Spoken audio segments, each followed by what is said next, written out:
Oi, irmãos queridos, salve, salve! Estamos nós aqui, Comunidade Bom Pastor, em Copacabana, mais um podcast, mais uma partilha entre irmãos. Eu gosto muito dessa expressão, partilha entre irmãos. Nós estamos dois aqui, mas vocês aí, junto conosco, a gente conta com a sua partilha, com o seu comentário aí no chat. Pois é, e aqui conosco, mais uma vez, uma grande alegria, graças a Deus, Padre Renato desceu a Serra de Teresópolis para estar conosco. Que bom, muito bem-vindo, Padre Renato. Obrigado, Laura. Uma alegria, mais uma vez, estarmos juntos. Como você falou, partilha entre irmãos, né? É tão bom a gente poder dizer isso, né? É a mesma palavra e a gente partilha essa palavra, a gente vive essa fé. É muito rico tudo isso. Obrigado pelo convite. E a gente é que agradece. Porque agora, ouvindo o senhor falar, Padre Renato, às vezes a gente, no último podcast, acho que um dos pontos que a gente abordou, que o senhor apontou, inclusive, foi sobre o tempo, a perda de tempo, né? Como é gostoso quando a gente pode fazer uma partilha entre irmãos, como a gente está fazendo aqui. Ou uma palavra, um trecho, né? Um comentário, uma luz do catecismo da igreja. Como é bom a gente poder ter um momento para a gente ter uma conversa em Deus, de Deus, sobre Deus e em Deus, entre irmãos, né? Eu sinto muita falta, Padre Renato, de ter isso. Eu acho que os irmãos que estão nos acompanhando, a gente tem muitos irmãos nos acompanhando, viu, Padre Renato? Tem um bom número, né, irmãos? Depois vocês confirmem aí para o Padre Renato ver aí no chat, aí embaixo, que eu sei que muitos irmãos estão sempre conosco, porque sentem falta desse momento, Padre Renato, da gente poder estar junto, partilhando, né, a palavra de Deus entre irmãos. Não é um seminário, não é uma palestra, não é uma pregação, é um bate-papo sobre as coisas de Deus. Verdade, Laura. E essa ideia, né, do podcast, tantas pessoas às vezes estão indo para o trabalho, coloca lá o fone no ouvido e está escutando, né? Outros estão dirigindo, seja onde, né? É muito bacana onde essa comunicação chega, né? É uma comunicação informal, né? Um bate-papo, é muito rico tudo isso e é um privilégio a gente poder estar fazendo isso aqui. Foi bom o senhor falar isso. Geraldo, irmão, Geraldo, vocês sabem, o nosso irmão querido que está do outro lado da câmera. Ele é o técnico. Geraldo, agora com isso que o Padre Renato falou, eu estava lembrando que a partir, eu acho que já de agora, né, Geraldo? A gente tem o podcast, fica disponível também no Spotify. Então você não precisa, como o senhor falou, ficar vendo, né? No Spotify, você entra lá, Spotify, @combompastor, e você pode, indo para o trabalho, dirigindo, ouvir o podcast também. É isso, Geraldo? É isso aí. Oba! Que riqueza, né? Muito bom, Laura. E aí, o que a gente vai conversar hoje? Padre Renato, pois é, a gente já entramos no Advento, que bom. Aquela partilha foi muito boa, viu, Padre Renato? Deus o abençoe. Muito rica, pontos assim específicos, né, práticos para o nosso dia a dia, para a gente não deixar o Advento se perder, né, como a gente corre esse risco. Então já começamos, já vamos para a segunda semana do Advento, e eu queria ainda, Padre Renato, perguntar ao senhor, né, na primeira semana foi muito boa a tônica na vigilância, mas a gente sabe que o Advento não é só vigilância. A gente sabe que Deus e a igreja nos dão também, vão aprofundando a cada semana. Então eu queria perguntar para o senhor qual é a outra palavra forte que traduz esse tempo forte que a igreja está nos dando do Advento. Temos uma outra palavra? Temos, com certeza, Laura. Qual é a palavra? Esperar o Messias que vem, né? A chegada do Messias, a chegada de Jesus, desperta em nós esperança. A palavra é essa, esperança. A palavra é esperança. Esse é o tempo forte de crescer na esperança. E por que digo crescer na esperança? Porque a esperança não é um dom. A esperança é uma virtude teologal, né? Ou seja, se abrir a essa graça de Deus, se abrir ao crescimento dessa virtude, né?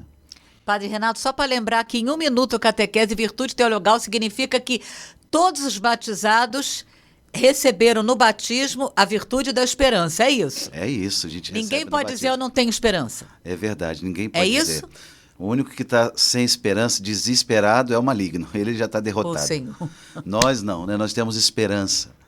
E no batismo, como bem lembrou a Laura, pelo mistério da presença do Espírito Santo em nós recebemos a fé, nós recebemos a esperança, nós recebemos a caridade. E a gente precisa fazer essa fé crescer, essa esperança crescer e essa caridade crescer. Esse é o trabalho do cristão no mundo. Ah, então, assim, a esperança é a segunda palavra do advento, esperança essa que a gente já recebeu, e a gente precisa fazer com que essa esperança cresça. Quer dizer, ela está lá, está aqui, ela pode ficar do mesmo jeitinho, ou até diminuir, não sei, e crescer perder. Também. Com certeza. Muitas vezes, na língua portuguesa, a gente confunde, né, a palavra esperança com expectativas. Ou a esperança com letra maiúscula e esperanças com letra minúscula, né? A esperança com letra maiúscula é a esperança cristã. Essa virtude teologal, essa força inserida em nós, né, pelo batismo. O Espírito Santo inseriu em nós essa força. E a gente precisa fazer crescer. Eu gosto muito, eu até trouxe aqui, Laura, alguns pontos no catecismo da igreja. Esse tema, né, das virtudes teologais, da esperança, ele tem um capítulo que é a terceira parte do catecismo, né, que é justamente a vida no Espírito. É muito importante a gente entender isso, né? Primeiro a vida em Cristo, né, e a vocação do homem, a vida no Espírito. Ou seja, eu já estou inserido em Cristo, mas a minha vocação é viver no Espírito. Viver no Espírito. Porque enquanto as expectativas elas estão, né, movimentando a minha carne, a esperança movimenta a minha alma. Então, uau! Tem uma diferença muito grande aí, sabe? A gente falava na semana passada no outro podcast, né? Eu fico esperando uma ligação, uma mensagem, eu fico esperando, né, um retorno do outro, um afeto que não vem.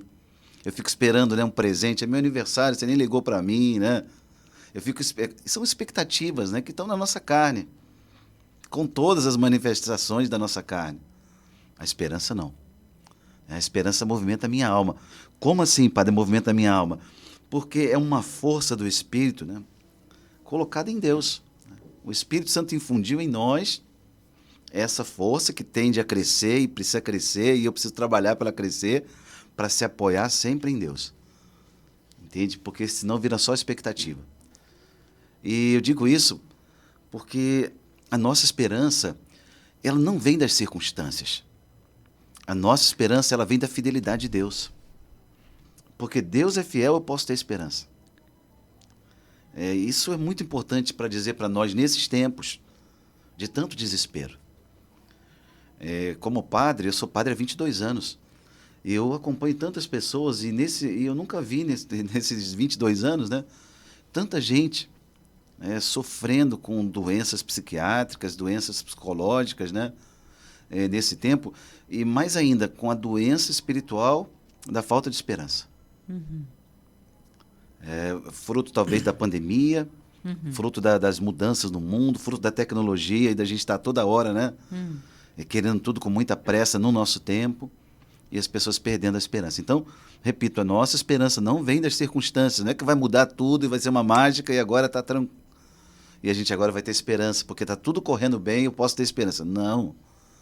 Mesmo que esteja tudo mal, a nossa esperança continua forte, porque ela se apoia na fidelidade de Deus. Deus é fiel sempre, não erra nunca.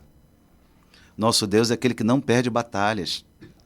Em Deus não há derrota, erro, não, Deus sempre vence.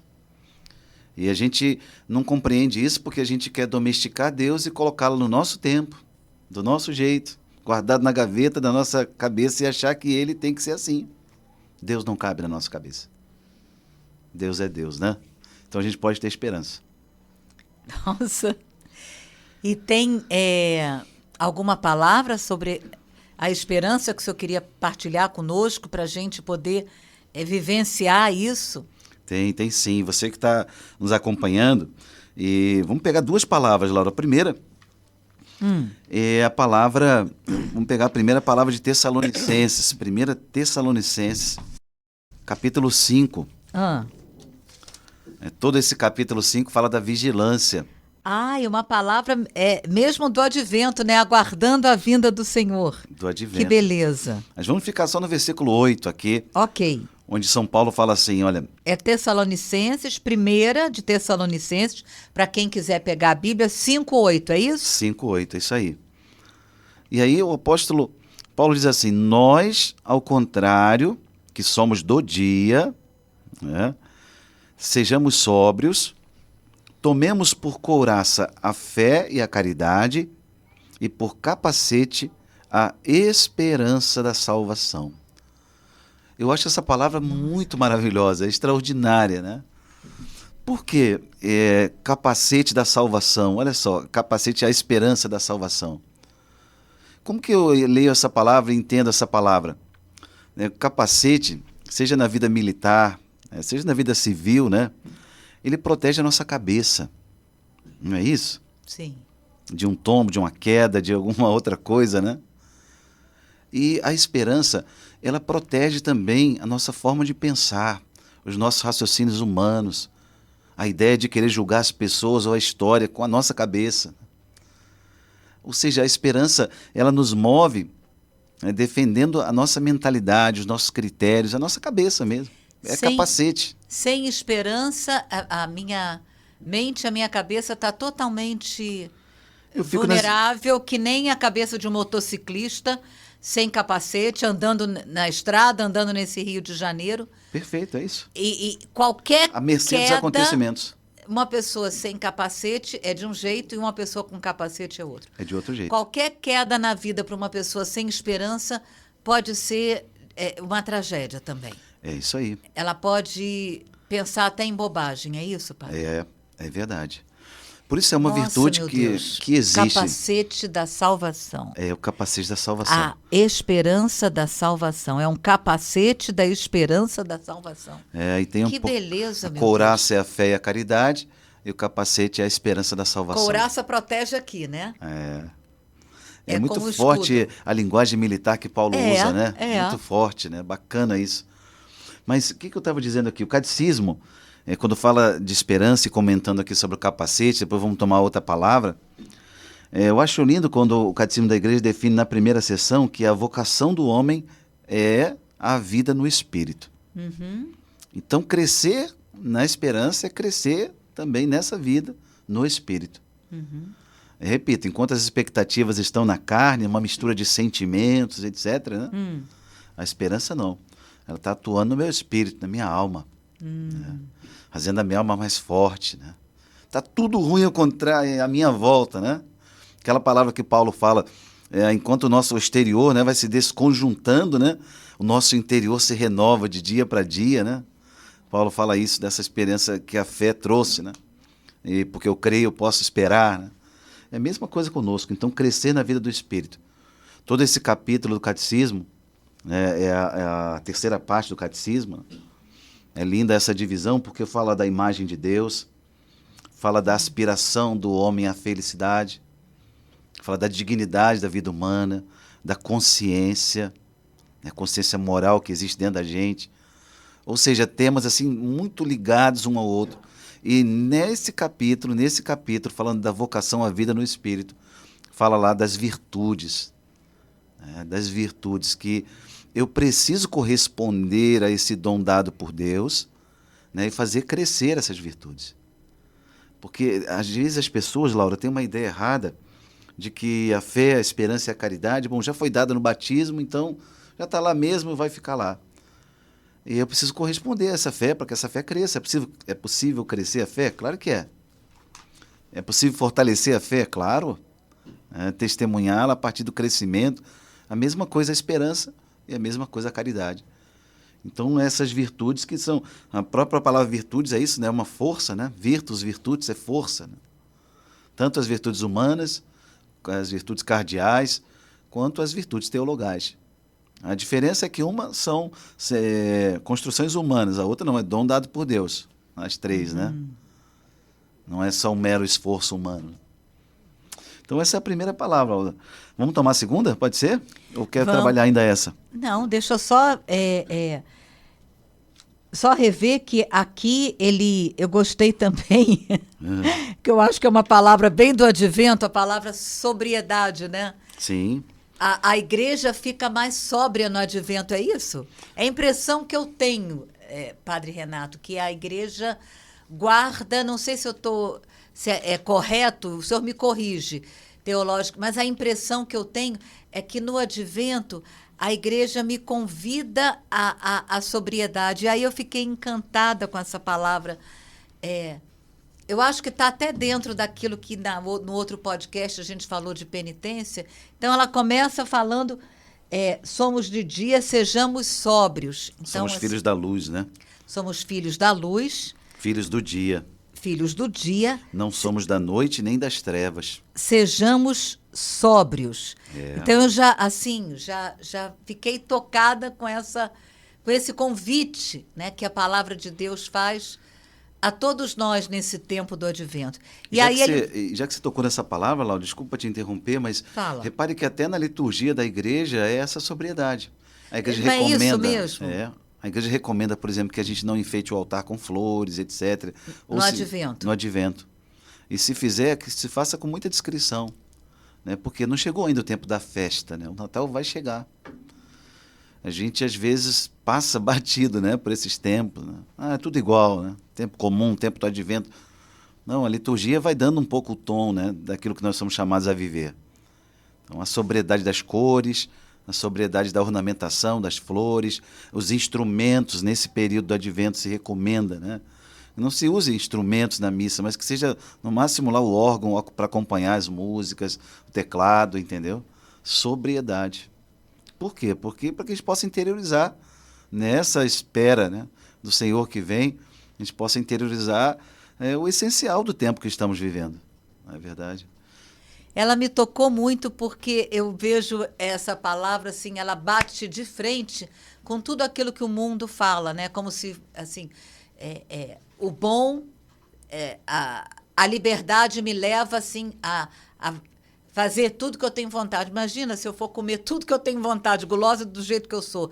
Aquilo vai ser terrível para mim, para o meu estômago, para o meu joelho, para a minha idade. Então, assim, eu gostei, essa palavra caiu muito bem no coração. E tem tudo a ver, né, com o advento. Com certeza. E aí depois ele vai dizer revestir, não sei como é que está na tradução da Bíblia do Senhor, da Ave Maria. Aqui está revestir da couraça da fé. É isso também que está aí? Tomemos por couraça a fé e a caridade, e por capacete a esperança da salvação. Aí primeiro ele fala de a couraça, né? Usando, né, esse vocabulário militar de exército. A couraça é o que fica protege aqui, né? Sim. Um escudo. A fé e a caridade. E o capacete da esperança da salvação. Então, é como a gente falou, que vai proteger a minha mente de pensamentos terríveis. De desânimo, de construir a história a partir de nós mesmos, né, Laura? Essa é a grande tentação, né? A tentação do homem de todos os tempos é construir a torre de Babel, chegar sozinho no céu, né? A tentação de sereis como Deus lá do Jardim do Éden. A tentação de conseguir uma salvação, sim, mas sem Deus, né? Padre Renato, então... Defender a nossa ideia de tudo isso, né? Quando a gente fala de cabeça aqui, a gente está falando aqui dessa mentalidade mesmo, né? Eu me lembro aqui, falando sobre isso, o Chesterton, maravilhoso, ensaísta inglês aí do século XX, né? O Chesterton tem um livro chamado Ortodoxia, não sei se você conhece a conversão dele, é maravilhoso, né? Vale a pena. E ele fala assim, os jogadores de xadrez ficam loucos, os poetas não. Por que isso? Ele fala, porque o jogador de xadrez tenta colocar o céu na cabeça. O poeta coloca a cabeça no céu. Ai, que lindo. E porque é interessante, ele vai trazendo essa perspectiva, né, dos dois ali, o jogador de xadrez e do poeta, para a vida religiosa. Ele está discutindo com os materialistas, darwinistas do seu tempo. De que o homem tem que explicar tudo, né? E aí ele fala isso, Deus não cabe na nossa cabeça, entende? É muito mais inteligente você colocar a cabeça no céu do que tentar colocar o céu dentro da tua cabeça. Ah, se eu não entendo, então eu não creio. Não tem muita gente que fala isso? Muita gente. No ambiente acadêmico, então, né? Eu fiquei 20 anos na sala de aula, dando aula na universidade, e a gente enfrentava muito isso, né? Nas diversas faculdades, né? Eu não entendo, então eu não aceito, né? Ou seja, eu não me dobro diante de Deus, eu quero ser maior que Ele, eu quero disputar com Deus, né? Sempre essa luta. Então eu penso aqui também nessa questão do capacete da esperança, da salvação, né? Defender a nossa cabeça dessa mentalidade, sabe? De um humanismo sem Deus, de um racionalismo, Laura, né? De uma tentação sempre constante, né? De querer domesticar Deus, de querer entender Deus, né? Para depois obedecê-lo, né? Nós nunca entenderemos Deus. Deus é Deus. Devemos nos colocar no nosso lugar, né? O Isaías, o profeta, vai dizer, pobre vermezinho, né? É o que nós somos, né? Basta passar algumas horas depois aí da hora de enterrar, quando a gente morrer, né? O que a gente sobra, né? O que a gente é, né? E sem essa perspectiva do transcendente, sem essa perspectiva do mistério de Deus na nossa vida, não sobra nada, Laura. Padre Renato, antes de passar para essa outra palavra, que eu já senti que o senhor quer passar e que eu sei que vai nos ajudar, eu só queria colocar uma coisa para o senhor comentar, ainda sobre o capacete da esperança. A gente pode usar essa palavra para orar pelo outro, pelos outros, às vezes até da nossa família, próximos a nós, que a gente sabe que estão passando um momento de depressão mesmo. Essa palavra, o senhor acha que a gente pode orar, Pai, coloca o capacete da esperança da salvação na minha filha, na minha sobrinha, na minha irmã, naquela pessoa da igreja, que a gente sabe, a gente pode usar também essa palavra para interceder por aquele que a gente está vendo que está totalmente sem esperança.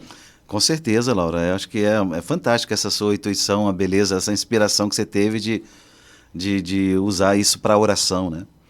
É como pedir a Deus mesmo uma blindagem, né, dos nossos pensamentos, né? O capacete faz isso um pouco, né? Nos protege assim, né? E a esperança nos protege dessa forma, né? Pensamentos negativos, né? Mentalidade de pessimismo, de derrota, mentalidade de destruição, de que não tem sentido nada, e começa a ouvir coisas. Repare, uma pessoa que é muito influenciada por outras pessoas negativas, né? Ela só fica ouvindo coisas negativas, ela liga o noticiário da TV, só vê isso, vê aquilo, e ela vai absorvendo aquilo. Deus me livre. Pede a Deus para colocar o capacete da esperança da salvação. Então, Deus vem para salvar o seu povo. O nosso Deus é esse Deus que não esqueceu o povo lá no Egito, né?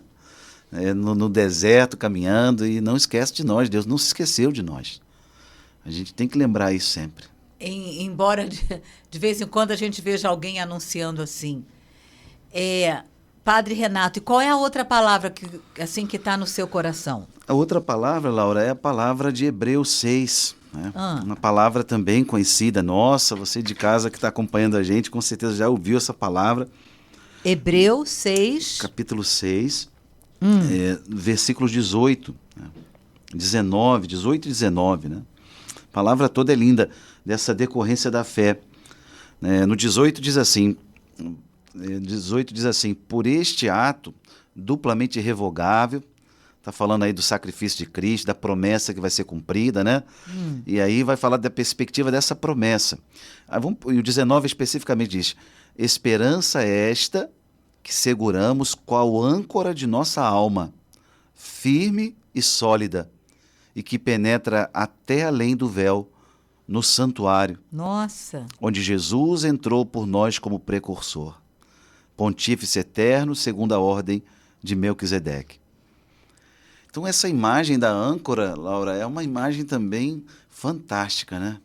Padre Renato, o dia que eu vi que a âncora, ela é o símbolo, né, da esperança. A âncora é aquele objeto pesadíssimo, né, que impede quando o navio chega no porto para ele não ficar ao léu, não é? Para ele não ficar, nem voltar para o mar, nem bater no outro navio, né? Nem bater no cais, né? Então, a âncora, no sentido náutico, ela tem esse objetivo, né? Agora traz pra gente assim no sentido espiritual. Então, acho que o principal dessa imagem da âncora é que ela está presa num lugar seguro. Uau, presa num lugar seguro. E Ô, glória. colocada num lugar seguro, né? O porto é o lugar seguro. Ou seja, quando aqui a palavra de Deus está dizendo para nós, né, essa âncora que penetra até além do véu, né? Ou seja, é a âncora da nossa alma que penetra até além do véu, né, no santuário onde Jesus entrou por nós. Ou seja, quando a gente tem esperança, a gente está ancorado no céu. É ancorado no céu.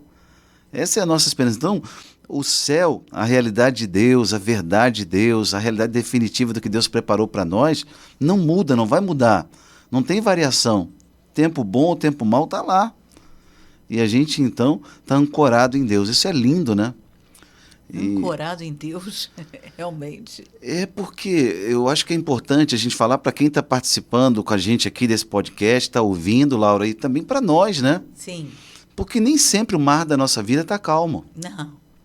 Não é? Às vezes a realidade dos relacionamentos, casamento, filhos, às vezes a questão financeira, né, a economia do mundo, as questões políticas que a gente tem vivido, né, as incertezas, né? Ou seja, às vezes o mar está agitado. Eu não sei se você já teve a experiência de fazer alguma travessia assim pequena ou grande no mar, né? Quando você está no mar, seja num cruzeiro, navio maravilhoso daquele, ou um barco de menor porte, né, aquelas variações ali, as condições do tempo, o vento mais forte ou mais fraco, né, as ondas, né, batendo ali, né, no barco, tudo isso nos dá medo, né? Uhum. E como as realidades da nossa vida, né? Uma doença que chega, uma cirurgia que você vai fazer, uma prótese que coloca, como é que vai ser agora, né?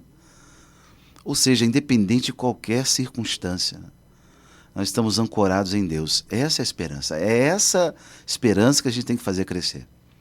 É a certeza de onde a gente está ancorado. Né? E essa certeza, Laura, essa esperança, né, grande, né, com letra maiúscula que a gente está falando, é bonito porque o catecismo diz algumas características dessa esperança. O catecismo diz que ela purifica as outras esperanças menores. Que lindo. Purifica, sabe, as expectativas. Depois, a esperança protege-nos contra o desânimo. Né? E chega, de vez em quando chega na minha vida de padre, na sua vida, né? Puxa vida, hoje eu estou desanimado, estou meio para baixo. E aí eu me lembro, né, dessa âncora. Pô, estou ancorado onde? Opa, vai para lá. Né? Desânimo. Depois, é lindo, o catecismo diz que a esperança dilata o coração. Né? Ai, que dilata lindo. o coração, ou seja... Se o coração está apertado com a esperança, ele... dilata o coração e me abre a caridade. Né? É lindo pensar nisso. Depois, ela me preserva do egoísmo. Também mais uma característica que o catecismo ensina sobre essa virtude teologal da esperança. Porque o mundo não é centrado em mim mesmo, não sou o centro do mundo. Sem esperança, a gente fica assim totalmente voltado para, como diz o outro, olhando para o umbigo, né? Olhando isso, para o próprio umbigo, no quintalzinho ali da existência, está tudo ruim, eu acho que o mundo sou eu, sabe? Tá tudo ruim, eu acho que o mundo tá ruim, porque aquele dia meu não tá legal, aquele dia eu não estou passando muito bem, não dormi bem, aconteceu realmente um problema, mexeu com as minhas emoções, natural, né? Todos nós passamos por isso. Mas, então, quando eu tenho esperança, eu preservo, a esperança me preserva desse egoísmo, dessa visão egoísta da vida, sabe? De que o mundo está aí. E depois o catecismo termina dizendo que conduz para a caridade. Quanto mais esperança eu tiver, mais eu vou ser conduzido para a caridade. Porque eu vou lembrar dessa âncora aí, né? Firme nessa âncora em Deus. É muito lindo isso, né? Eu estou encantada com esse penetrando para além do véu. O senhor pode falar para a gente sobre isso? A esperança, com efeito, é para nós, qual âncora da alma, segura e firme, penetrando além do véu, significa que ela vai até onde eu não poderia, penetrando além do véu. O que é isso, Padre Renato? A beleza daquilo que Jesus conquistou para nós, né? A âncora, ou seja, quando eu falo do além, eu falo da morte, né? O além, aquilo que vem depois da morte, do medo, das incertezas, o que vai ter depois, né? A esperança penetra além, né? Penetra além, né? O véu é só um símbolo, como no templo de Jerusalém. Jesus rasgou lá o véu do templo com a sua morte, né? E a sua ressurreição, a vitória dele. Não tem mais separação agora. Nós podemos contemplar o mistério de Deus, né? Aquilo que o sacerdote da Antiga Aliança podia entrar lá uma vez por ano, né? No Santo dos Santos. Agora não, a gente pode contemplar o mistério de Deus face a face, né? E a esperança é essa, penetra além do véu, né? Não tem mais o véu, tira o véu. Isso é extraordinário, né? Que lindo. Sabe, Padre Renato, agora, ouvindo o senhor falar assim, eu fiquei com o seguinte pensamento: meu Deus, com isso, eu estou vendo que o advento, a palavra de Deus, esses 2 textos que o senhor nos trouxe, nos convidam não apenas a viver essa esperança, mas a sermos pessoas de esperança para os outros, né? Então, é bonito isso, porque algumas pessoas, a gente só de lembrar, da gente olhar, parece que a esperança cresce, né, dentro de nós, né? A gente está meio desanimado, aí pensa em alguém e a esperança aumenta, cresce, toma conta da gente. Então, sentia-se muito tocada, sensibilizada, né, a sermos... meu Deus, será que eu estou sendo pessoa de esperança para os outros, né? Ou estou sendo uma pessoa de desesperança? Acho que é bom pensar nisso também, né, Padre Renato? Com certeza, Laura.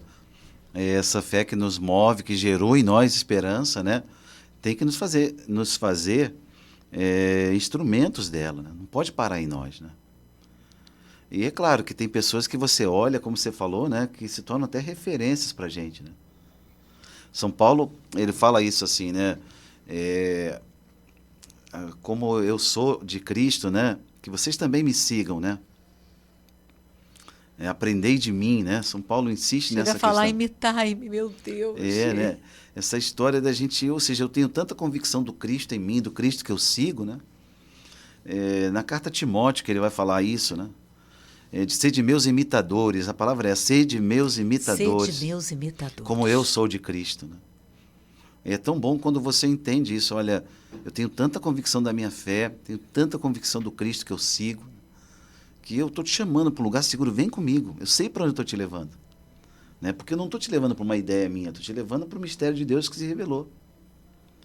Então, chamar as pessoas à esperança, não apontando para você mesmo, porque o Renato aqui falha toda hora, a Laura também, né? Mas o Cristo que eu sigo não falha nunca.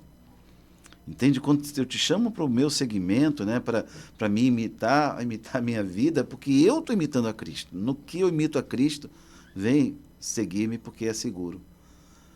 Essa convicção. Às vezes a gente tem medo até de chamar as pessoas para essa imitação da nossa vida, para ser referência para elas, porque a gente não está seguindo tanto a Cristo assim, né? E a gente é tão vaidoso que a gente acha, não, né, puxa vida, mas eu tenho tantas falhas, então não, esquece a tua imagem, é naquilo que Cristo está presente na tua vida que as pessoas devem seguir. O que a Laura tem do Cristo aí, do bom pastor? É para aí que eu vou olhar, não é verdade? Sim. E a partir daí, gerar esperança. O Papa Bento XVI, em 2009, se não me falha a memória, ou 2007, não me lembro agora. Mas o Papa lançou aquela encíclica sobre a esperança, sobre né? a esperança. A Spe Salve. Que encíclica extraordinária, né? E lá ele fala das escolas, né, de esperança ao longo da história da igreja.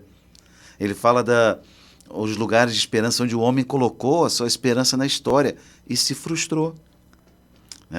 Ele cita, por exemplo, os cientistas lá, o cientificismo no século XVI, Francis Bacon, aqueles filósofos, né? E aí o Papa diz, não é a ciência que redime o homem. O que redime o homem é o amor. Todas as vezes que o homem faz uma experiência de amor, ele faz uma experiência de redenção. E é esse amor, né, aí misturado agora com a fé e com a esperança, nessa presença de Deus, que nos dá essa redenção, né? E aí ele cita lá o Karl Marx, que pensou que uma solução política ia resolver o problema da história e não resolveu. Ele citou o Francis Bacon. E ele vai citando vários personagens importantes da história. Mas todos eles falharam nas suas perspectivas. Por quê? Porque o parâmetro, a medida era sempre o homem. Sempre o homem. E a nossa esperança, ela não está em nós mesmos, ela não vem da história. Entende? Ela vem de alguém que é o autor e senhor da história. Nossa, Padre Renato, com isso que o senhor falou, eu vi assim, como muitas vezes o Senhor, nosso Deus, nos corrige quando a gente entra nessa que o Papa Bento falou que aqueles homens daquela época entraram, né? De colocar esperança. Como a gente corre esse risco, né, Padre Renato, de colocar esperança num outro ser humano, às vezes de uma forma errônea, às vezes até noivas no marido, né? Colocando toda a vida, em vez de ter uma visão de que é alguém a quem eu preciso fazer feliz, a pessoa coloca toda a expectativa, ele tem que... Então, assim, enquanto o senhor falava, eu me sentia assim, tocada por Deus, a pensar, meu Deus, Laura, olha aí, cuidado quando você coloca a sua esperança numa pessoa humana, porque ela vai falhar, porque ela é falha. Claro. Agora, a sua esperança é em Jesus.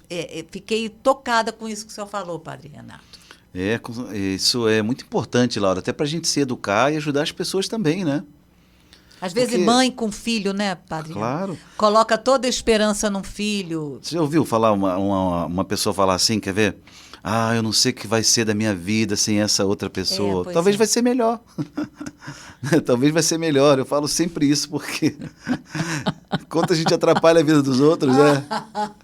Ou então, padre, minha família é tudo para mim. Não é não, tudo é Deus para você. Né? Deus é tudo para você. A tua família é maravilhosa, claro que é, né? E a gente ama, sem dúvida, os vínculos que temos, conviver com eles, é maravilhoso, tem problemas. Né?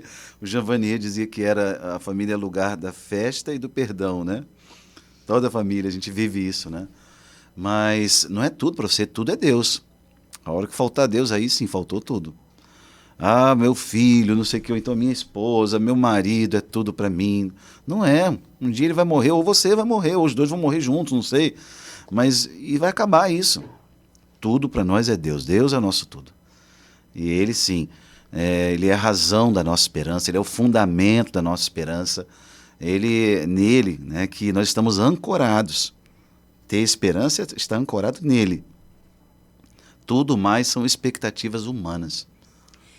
E isso tem, meu Deus, tudo a ver falar nesse tempo do advento, né, Padre Renato? Porque algumas pessoas têm no Natal um momento triste, né, duro, de sofrimento, em vez de ter um momento de alegria. Né? Muitas pessoas não gostam nem de falar de Natal, tem muitas pessoas que viajam no Natal para não ter que ter a convivência.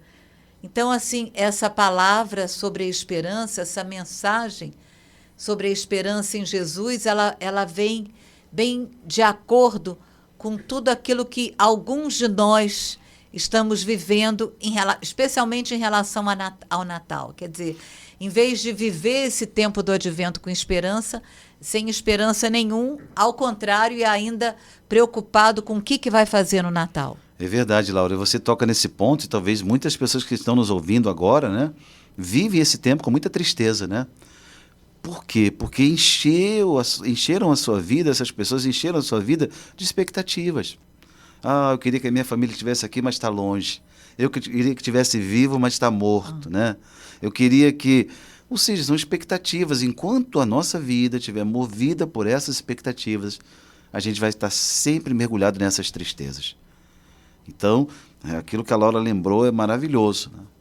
Né? A tua esperança não está nas pessoas. A tua esperança está em Deus, e Deus está aí. Enquanto você falava, Laura, eu fiquei pensando na expectativa dos judeus no tempo de Jesus. Né? Como eram as profecias messiânicas? Qual era a ideia deles? Era que alguém da casa de Davi, da dinastia davídica, né, viesse ocupar de novo, 1000 anos depois, o trono de Davi. Não era essa? E como Jesus veio? Frustrou a expectativa toda deles, né? As expectativas eram materiais. Forma mais inesperada, pobre. Humilde, não é verdade? Os anjos cantando lá para os pastores, ou seja, é incrível isso, né? Deus é especialista, sabe, em desmascarar essas expectativas nossas, né? Para dizer para nós que Ele é a nossa esperança. Eu digo isso porque os judeus esperavam, né? A expectativa judaica era um Messias poderoso, belicamente. Político, né? Político, Primeiro, belicamente, que Israel guerreasse com outros povos e vencesse, e ganhasse, né? todos. Depois, politicamente, né? Governasse, dominasse os romanos e economicamente, né? Rico, poderoso. E Jesus não veio nada disso, né? Não veio assim. Então, acho que é o primeiro sinal, né, no advento, de preparação para o Natal.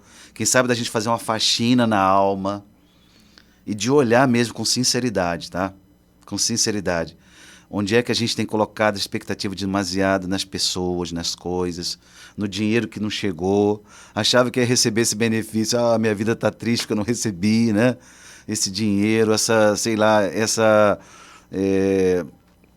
meu Deus, essa realização profissional que eu almejava, não veio. E aí?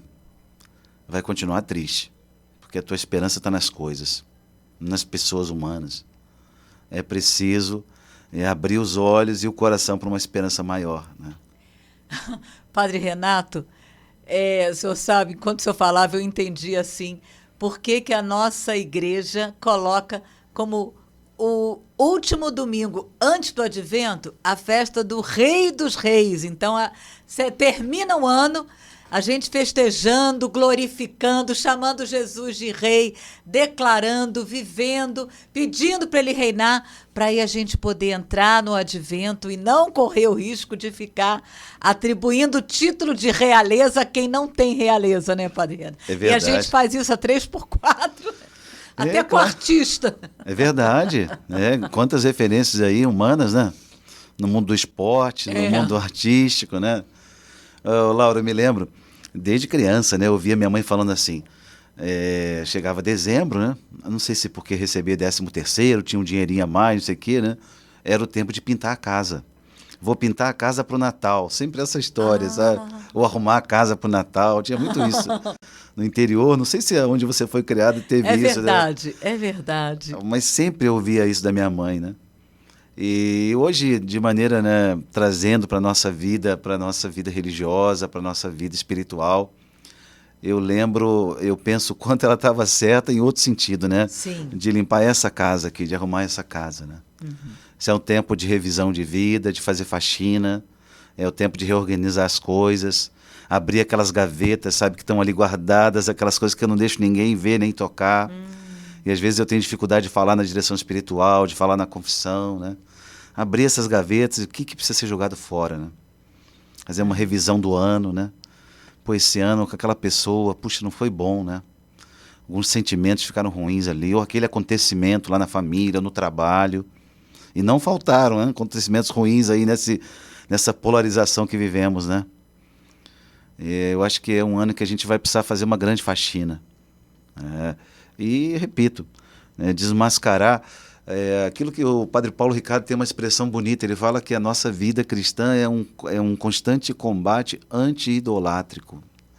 Muito forte essa expressão dele, né? A idolatria das coisas, a idolatria das pessoas e a idolatria de mim mesmo, né? Do meu eu. Esse combate, né, anti-idolátrico, ou seja, derruba e destrona, né, as coisas que você, como é que você falou, né, colocou no lugar de rei, né, endeusou, né? Destrona aí as pessoas, destrona você mesmo, talvez colocado aí, fica esperando o incenso, quero ser incensado, né? Ninguém me elogiou. E sabe, esse é um tempo de esperança, nosso Deus que vem para isso, para nos ajudar nessa faxina. E o mais lindo é que ele não fica lá olhando você fazer a faxina sozinho, não. Ele é Emmanuel, ele vem fazer conosco. Oh, meu Deus, vem fazer a faxina conosco. É. Caiu muito bem essa palavra faxina, Padre Renato, muito bem. Eu já fiquei assim, e ainda o senhor falou de abrir aquelas gavetas que eu não deixo ninguém ver. Enquanto o senhor falava, eu me reportei logo ao meu quarto, que também é um sinal, né? E me mostra também essas gavetas que eu guardo aqui. Que beleza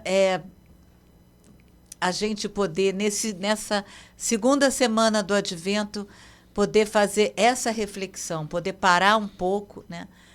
E poder fazer essa faxina. Nossa, foi muito bom, muito bom. Me ajudou muito. E não esqueça, na faxina você não está sozinho.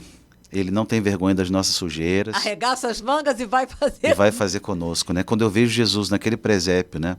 Nossa Senhora trocando as fraldas dele, no meio daquelas palhas, daquele mau cheiro dos animais ali, né? Olhar para o presépio é para nós uma escola, né?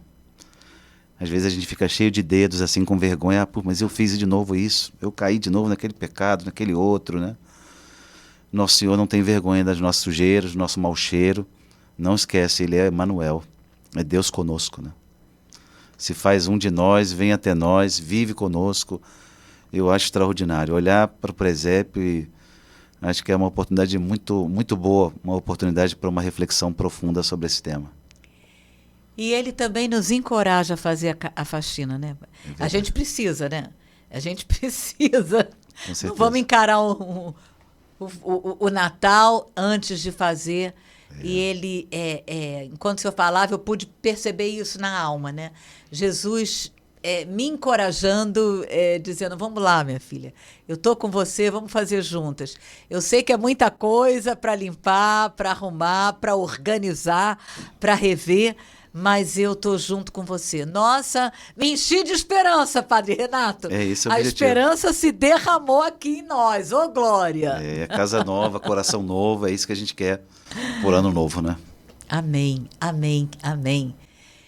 Meu irmão, que essa esperança cristã, que é Jesus, que ela, assim, inunde o seu coração desde agora, que você possa arregaçar suas mangas e fazer essa faxina nessa casa, aqui dentro, sabendo que Jesus, como o Padre Renato falou, vai junto com você. Mesmo que seja muito grande, mesmo que seja muita coisa para limpar, ele vai te ajudar, você não vai fazer sozinho. Não é isso, Padre Renato? É isso aí, está dita a palavra de esperança. Que bom, que bom. E Laura, assim, eu acho que se pudesse deixar aqui uma última palavra, eu diria isso, né? Que Deus não desiste de nós. A gente pode ter esperança. Deus não desistiu de você, não desistiu de mim, não desistiu de você que está acompanhando aqui esse podcast agora. Deus não desiste de nós. Tenha esperança. Lindo isso. E, então, olha, e eu vou completar, se a gente estiver desistindo de alguém, que o Senhor vem em nosso socorro, para a gente poder dizer também como ele, eu também não vou desistir, porque Deus ainda tem algo para fazer nessa vida, como tem na minha, né, Padre Renato? Como tem na vida de cada um. Ô, glória, louvado seja Deus. Ai, Padre Renato, vou chamar o senhor de novo e vou falar publicamente aqui, diante dos irmãos, chamar o senhor de novo para poder estar conosco. Muito obrigada, louvado seja Deus por sua vida. Amém. Irmãos, foi uma alegria, que você possa depois aí colocar no chat, né? Como é que você está vivendo esse tempo do Advento. Um abraço, toda a alegria de Jesus, toda a esperança. Até a próxima, semana que vem. Até logo, irmãos.